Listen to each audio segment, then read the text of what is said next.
मैं आप सबसे निवेदन करता हूँ कि आप इसका विरोध करें।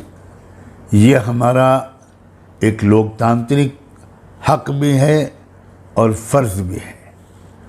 आप हिस्सा लें इसमें और हर गांव की सतह पर, हर जगह जहां तक ये आवाज़ पहुंचे, आप कोशिश करें कि अपने समाज के लोगों का जवाब भिजवाएं। आप किसी से पता कर सकते हैं कि आप किस तरह जवाब भेजेंगे। मैं इस बात की कोशिश करूंगा कि इसके अंत में आपको वो लिंक दे दिया जाए या वो तरीक़ा बता दिया जाए जिससे आपका जवाब लॉ कमीशन तक तुरंत पहुंच जाएगा। लाखों और करोड़ों की तादाद में मैं अपने शोषित समाज के लोगों से ये दरख्वास्त करता हूं और उनके जितने भी संगठन हैं, उनके जितने भी ऑर्गेनाइजेशंस हैं, उनके जितने भी सोशल और पॉलिटिकल लीडर्स हैं, उनसे ख़ास तौर पर दरख्वास्त करता हूँ कि आप इस वक्त इस काम को सबसे ज़्यादा प्राथमिकता दें और अपने अपने समाज के हज़ारों और लाखों लोगों की तरफ से ये जवाब लॉ कमीशन को भिजवाएं। ये आपकी ज़िम्मेदारी है और ये देश को आपस की फूट और खाना जंगी से बचाने की एक बहुत ज़रूरी कोशिश है। मैं उम्मीद करता हूँ कि आप इस पर ध्यान देंगे। आपने मेरी ये बात सुनी, मैं इस पर आपका शुक्रिया अदा करता हूँ। खुदा हाफिज़। मैं सज्जाद नौमानी अपने तमाम देशवासियों को सलाम पेश करता हूँ और आपसे कुछ ज़रूरी बात करने के लिए आपके बीच उपस्थित हुआ हूँ। आजकल हमारे देश में यूनिफॉर्म सिविल कोड का मसला चर्चा में है। हमारे देश के ज़्यादातर नागरिक, मेरा ख़्याल ये है कि यूनिफॉर्म सिविल कोड को ठीक तौर पर समझते नहीं हैं और इस बारे में कोई सही राय कायम करना कि इसको सपोर्ट करना चाहिए या इसको अपोज़ करना चाहिए, यह हमारे अक्सर देशवासियों के लिए शायद आसान नहीं होता। मैं इसकी ज़रूरत महसूस करता हूँ कि इस यूनिफॉर्म सिविल कोड की जो असल हकीकत है वो आपके सामने बहुत ही संक्षेप में रखूँ। हमारे देश की जो बहुत बड़ी खुसूसियत है वो उसकी डाइवर्सिटी है, विभिन्नता है। इस देश में बेशुमार धर्मों के मानने वाले, बेशुमार कस्टम्स, परंपराओं पर अमल करने वाले, अलग अलग रीति रिवाज पर चलने वाले समुदाय हमारे देश में मौजूद हैं और ये इस देश को एक यूनिक मुकाम, एक अलग स्थान अदा कर देता है। ये बात देती है पूरी विश्व बिरादरी में हमारे देश को ये एक बहुत बड़ी खुसूसियत हासिल है।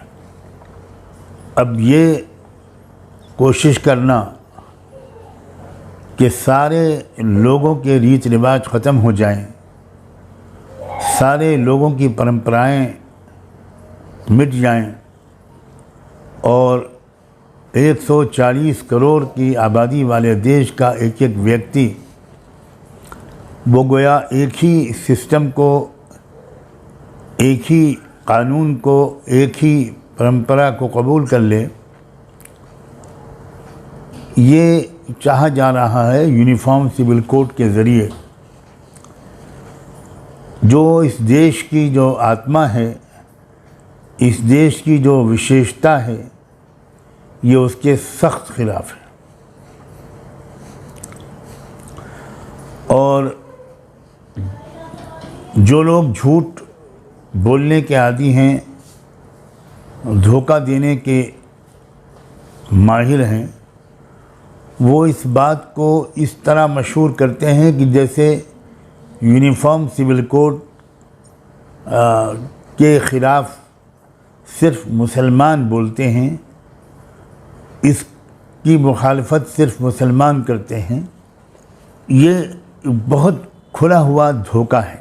और अफसोस ये है कि हमारे देश के प्रधानमंत्री ने भी भोपाल में अपनी चुनावी मुहिम का आगाज़ इसी मुद्दे को छेड़कर और यही गलतफहमी फैलाकर किया है कि मुसलमानों को कुछ लोग यूनिफॉर्म सिविल कोड के ख़िलाफ़ भड़काते हैं। मैं आज अपने देशवासियों को और विशेषकर जो हमारे देश का बहुजन समाज है, जो ज़बरदस्त बहुमत में है, मेजॉरिटी में है, मैं उसको बताना चाहता हूँ कि इस कानून का जो सबसे बड़ा नुकसान होगा वो आदिवासियों को होगा, वो हमारे शेड्यूल कास्ट भाइयों और बहनों को होगा, जिनको आमतौर पर लोग दलित कहते हैं। शेड्यूल ट्राइब के लोगों को होगा, जो ट्राइबल लोग हैं, शेड्यूल ट्राइब के लोग हैं, उनको होगा। सिख भाइयों को होगा, क्रिश्चियंस को होगा, बुद्धिस्ट लोगों को होगा। अब सबकी अलग अलग कुछ आस्थाएं हैं, सबके अलग अलग उन आस्थाओं से जुड़े हुए कानून हैं, उनके यहाँ की ट्रेडिशंस और कस्टम्स हैं, वो सब ख़त्म कर दी जाएंगी। तो ये सिर्फ मुसलमानों के का मसला बिल्कुल नहीं है, ये तो आप सब का मसला है। मैं आपसे निवेदन करना चाहता हूँ कि आप ज़रा सच्चाई को समझिए और इन शोषित समाजों के लीडरों और पढ़े लिखे लोगों को से ये मैं विनती करता हूँ कि आप अपने समाज के लोगों को जल्द से जल्द सच्चाई से अवगत कराइए। उनको बताइए कि ये किस तरह हम सब के ख़िलाफ़ है। देखने में लगता है या प्रोपेगेंडा ये किया जाता है कि ये मुसलमानों के ख़िलाफ़ है।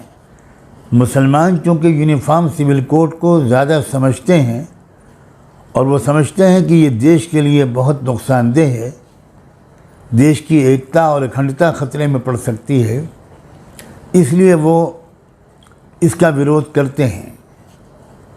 दूसरे शोषित समाजों के अक्सर लोग अभी इस बात को समझे हुए नहीं हैं कि ये इस कानून की हकीकत और असलियत क्या है। तो उन समाजों के लीडरों, उनके मार्गदर्शकों, उनके पढ़े लिखे भाइयों और बहनों का ये बहुत बड़ा कर्तव्य बनता है कि वो इस सच्चाई से खुद वाकिफ़ हों और अपने अपने समाज के एक एक शख्स को, एक एक व्यक्ति को ये बात बताएं। जो भी रियायतें दी गई हैं हमारे आदिवासियों को, जल, ज़मीन और जंगल के कानून के तहत, सब छिन जाएंगी। आदिवासियों की ज़मीन को कोई ख़रीद नहीं सकता। कलेक्टर की स्पेशल परमिशन के बग़ैर जो मुश्किल से मिलती है, ये कानून भी ख़त्म हो जाएगा और उनकी लाखों एकड़ ज़मीनें बिकेंगी और उन ज़मीनों के नीचे जो ख़जाने छुपे हुए हैं वो आदिवासियों के काम नहीं आएंगे। अब तो सैटेलाइट के ज़रिए साबित हो चुका कि जिन इलाक़ों में हमारे आदिवासी लोग ज़्यादा रहते हैं, उन इलाक़ों में बहुत ही कीमती धातें कुदरत ने छुपा रखी हैं और वो जब निकलेंगी तो मालामाल हो जाएंगे उस ज़मीन के मालिक लोग। तो इससे पहले कि वो मरहला आए, वो स्टेज आए, वो कानून ही बदला जा रहा है। अब उन ज़मीनों को ख़रीद लिया जाएगा और चंद पूंजीपति उस ज़मीन को ख़रीदेंगे पूंजीपतियों का नाम लेने की मुझे ज़रूरत नहीं है, जिनके ख़जाने में सारे देश का ख़जाना डाला जा रहा है, वही पूंजीपति उन ज़मीनों को ख़रीदेंगे और वह आदिवासी जो उसके मालिक थे वो उन ज़मीनों में बनने वाले कारखानों में मजदूरी करेंगे। और भी इसके बहुत दूर तक दूरगामी नुकसानात हैं। मैं चूँकि ज़्यादा लंबी बात नहीं करना चाहता, मैं सिर्फ अपने देशवासियों को और शोषित और पीड़ित समाज के लोगों को ख़ास तौर पर ये बताना चाहता हूँ और उनके लीडरों और पढ़े लिखे लोगों से ये निवेदन करना चाहता हूँ कि आप अपने समाज के लोगों को बताइए और उनसे कहिए कि वो लॉ कमीशन ने जो इस वक्त पूछा है इंडियन पब्लिक से, भारत की जनता से, कि आप क्या यूनिफॉर्म सिविल कोड को पसंद करते हैं या नहीं, तो फिर इसका जवाब सिर्फ मुसलमानों की तरफ से बिल्कुल नहीं जाना चाहिए। इसका जवाब पूरे देश के गरीब जनता की तरफ से, पूरे देश के पिछड़े हुए समाज की तरफ से, ओबीसीज की तरफ से, शेड्यूल कास्ट शेड्यूल ट्राइब की तरफ से, आदिवासियों की तरफ से, सिखों, क्रिश्चियंस और लिंगायत लोगों की तरफ से और दूसरे तमाम समाजों के लोगों की तरफ से जाना चाहिए। No to UCC. आप अपने इलाके के लोगों से पता कीजिए कि लॉ कमीशन को हम अपना रिस्पांस कैसे भेजें। हम शुक्रगुजार हैं लॉ कमीशन के कि उन्होंने राय मांगी है।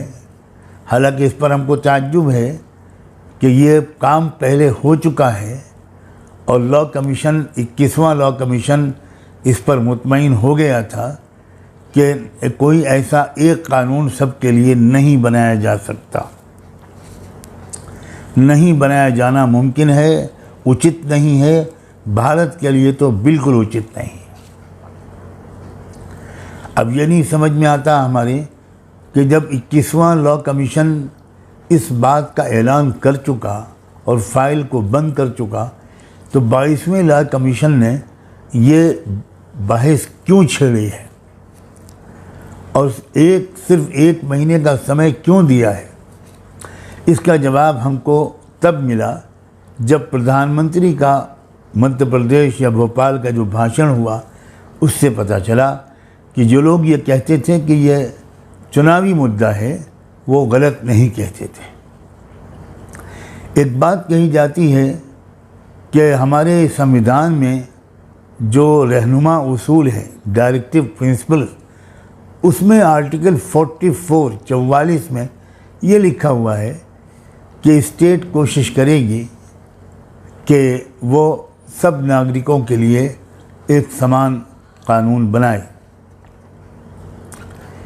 अजीब बात है, ये जो डायरेक्टिव प्रिंसिपल्स हैं इसमें और भी तो बहुत कुछ लिखा हुआ है।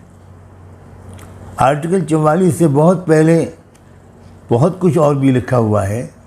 मिसाल के तौर पर आर्टिकल 38 में लिखा हुआ है कि भारत के नागरिकों की जो आमदनी होगी उसमें बहुत ज़्यादा अंतर नहीं होना चाहिए।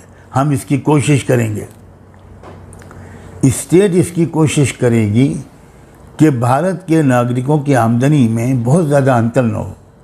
किसी की जो इनकम है बहुत ज़्यादा हो, किसी की बहुत कम हो, तो ये इसकी कोशिश की जाएगी कि ऐसा न हो। फिर भारत के जो नागरिक हैं उनके जो रहने सहने का जो अंदाज़ होगा, जो स्टेटस होगा, उसमें भी बहुत ज़्यादा ऊंच नीच नहीं होगी, इसकी भी कोशिश की जाएगी। सारे ही नागरिकों को कमाने के एक से उपाय दिए जाएंगे ताकि सबकी आमदनी तकरीबन बराबर हो, आप बहुत ज़्यादा फ़र्क ना हो। अगर मैं इंग्लिश में पढ़ूँ तो उसमें लिखा हुआ है आर्टिकल 38 में कि reducing income inequality, status imbalance and other social issues are at the core of this principle. फिर आगे ये भी लिखा हुआ है आर्टिकल 39 में कि securing adequate means of livelihood for the citizens by providing equitable material resources to everyone and striving for equal work pay for both men and women. Article 41 में ये भी लिखा हुआ है, यानी आप सोचिए कि पुरुषों और महिलाओं दोनों को एक सी गया आमदनी हो, एक बराबर तनख्वाह मिले। आज तक हमारे देश में जो हो रहा है वो हम देख रहे हैं कि वही काम एक महिला करती है तो उसको कम तनख्वाह दी जाती है, वही काम एक पुरुष करता है तो उसको ज़्यादा तनख्वाह दी जाती है। फिर उसमें आगे आर्टिकल 41 में to provide the right to work, right to education and right to public assistance in cases of unemployment, old age and sickness. बुढ़ापा, बीमारी या किसी के पास कोई जॉब न हो तो उस सूरत में सरकार की तरफ से उसको मदद दी जाएगी मुस्तकिल तौर पर जब तक कि उसको जॉब न मिल जाए। आर्टिकल 46 वो जो कमज़ोर तबक़ात हैं हमारे देश के, वो शोषित पीड़ित लोग जो पिछड़ गए हैं, पिछड़े हुए लोग, ओबीसीज़, SC STs, other weaker sections, उसमें ये हिदायत दी जाती है, डायरेक्शन है उसमें कि कोई भी समाजी भेदभाव इन पिछड़े हुए लोगों के साथ नहीं होने दिया जाएगा। फिर आर्टिकल 47 में कि नशे पर पाबंदी लगाई जाएगी, कोई भी नशीली चीज़ का इस्तेमाल रोका जाएगा और वो चीज़ें जो सेहत के लिए हानिकारक हैं और जिन पर शुबा होता है कि ये शायद नशा लाएं, ड्रग्स जैसी चीज़ें, सबको बैन किया जाएगा। अब ये वो चीज़ें हैं जिनका कोई विरोध नहीं करता, पूरे देश के लोग इसका स्वागत करेंगे, लेकिन इन पर अमल नहीं होता। एक चीज़ को चुना जाता है जिसको देश के लोग नहीं पसंद करेंगे, जो देश के अंदर फूट को बढ़ाएगा, फूट डालेगा, लड़ाओ और हुकूमत करो के उसूल पर अमल करते हुए। अफसोस ये है कि हमारी सरकार ने उसी को चुना है, या लॉ कमीशन को चुनने का इशारा दिया है, और ये बात कंफर्म हो गई ऑनरेबल प्राइम मिनिस्टर की तकरीर से। मैं आप सबसे निवेदन करता हूँ कि आप इसका विरोध करें, ये हमारा एक लोकतांत्रिक हक भी है और फ़र्ज़ भी है। आप हिस्सा लें इसमें, और हर गांव की सतह पर, हर जगह जहां तक ये आवाज़ पहुंचे, आप कोशिश करें कि अपने समाज के लोगों का जवाब भिजवाएं। आप किसी से पता कर सकते हैं कि आप किस तरह जवाब भेजेंगे। मैं इस बात की कोशिश करूंगा कि इसके अंत में आपको वो लिंक दे दिया जाए या वो तरीक़ा बता दिया जाए जिससे आपका जवाब लॉ कमीशन तक तुरंत पहुंच जाएगा। लाखों और करोड़ों की तादाद में मैं अपने शोषित समाज के लोगों से ये दरख्वास्त करता हूं, और उनके जितने भी संगठन हैं, उनके जितने भी ऑर्गेनाइजेशंस हैं, उनके जितने भी सोशल और पॉलिटिकल लीडर्स हैं, उनसे ख़ास तौर पर दरख्वास्त करता हूं कि आप इस वक्त इस काम को सबसे ज़्यादा प्राथमिकता दें और अपने अपने समाज के हज़ारों और लाखों लोगों की तरफ से ये जवाब लॉ कमीशन को भिजवाएं। ये आपकी ज़िम्मेदारी है और ये देश को आपस की फूट और खाने जंगी से बचाने की एक बहुत ज़रूरी कोशिश है।